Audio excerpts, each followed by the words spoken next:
3, 2, 1.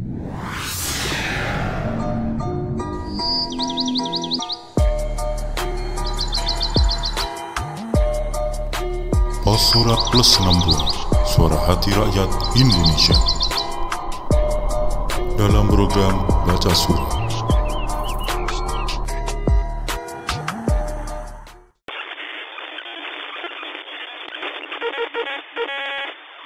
Haris Azhar dan Fathia Maulidiyanti dilaporkan Luhut Binsar Panjaitan ke polisi karena mencemarkan nama baiknya. Padahal mereka hanya diskusi di kanal YouTube tentang dugaan keterlibatan Pak Luhut dalam bisnis tambang, aktivitas, dan militer di Papua. Sebelum lanjut, silakan Anda klik dulu subscribe dan tanda lonceng. Mari simak dengan seksama dan pikiran tenang agar tidak gagal paham. Haris Azhar dan Fathia Maulidiyanti dilaporkan Luhut Binsar Panjaitan ke polisi karena mencemarkan nama baiknya.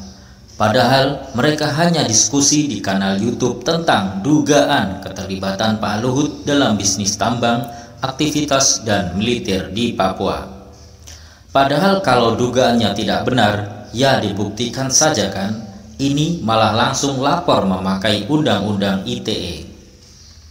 Tidak hanya Pak Luhut, Pak Muldoko juga begitu sebelumnya, gara-gara ICW menyinggung dugaan keterlibatan Pak Muldoko dalam distribusi obat terapi COVID-19 Ivermectin. Awalnya Pak Muldoko mensomasi dua peneliti ICW, Egy Primayoga dan Miftah. Mereka pun jawab somasinya Pak Muldoko, tapi beliau tidak puas. Jadilah Egy dan Miftah dilaporkan ke polisi memakai Undang-Undang ITE. Aktivis, akademisi, mahasiswa, bahkan rakyat biasa pun pernah dilaporkan penguasa pakai Undang-Undang ITE. Makin lama Undang-Undang ITE jadi seperti alat untuk membuat kita diam kalau ada sesuatu yang tidak beres di pemerintah. Karena itulah kami membuat petisi ini kepada Bapak Luhut Binsar Panjaitan dan Bapak Muldoko untuk mencabut laporan terhadap Haris, Fathia, Egy, dan Miftah.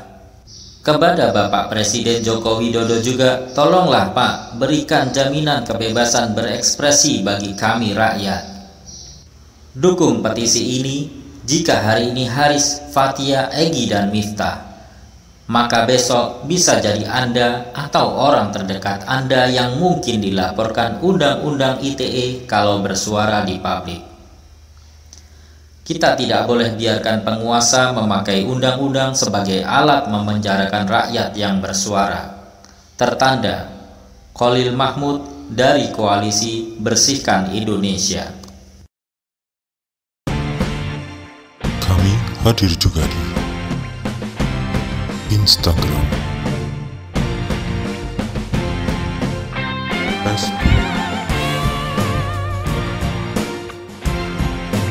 Pos Surat Plus 62, suara hati rakyat Indonesia. Halo Sobat Pemirsa, kembali lagi di program Baca Surat.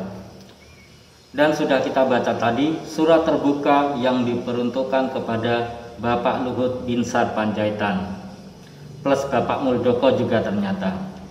Dalam surat tersebut mengenai hal beberapa orang yang melakukan obrolan di YouTube membahas sesuatu yang menyenggol Pak Luhut. Namun infonya obrolan ini hanya sebatas dugaan semata atau masih menduga saja. Tapi ternyata ditanggapi oleh beliau secara serius dan tanpa membuktikan jika tidak terkait dalam sesuatu yang diobrolkan itu. Ini beliau langsung main lapor polisi. Alhasil beberapa orang tersebut terkena Undang-Undang ITE dengan bahan pengaju pendukung yang masih abu-abu. Entahlah, Undang-Undang ITE akan dapat menjerat, harusnya sudah ada kevalidan dari obrolan itu.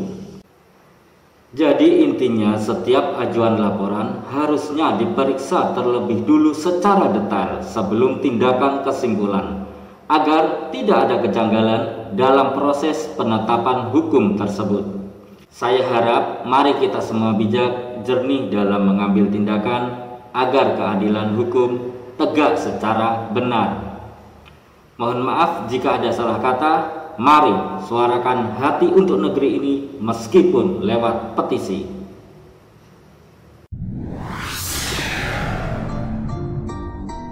Jangan lupa like, subscribe, dan tanda lonceng.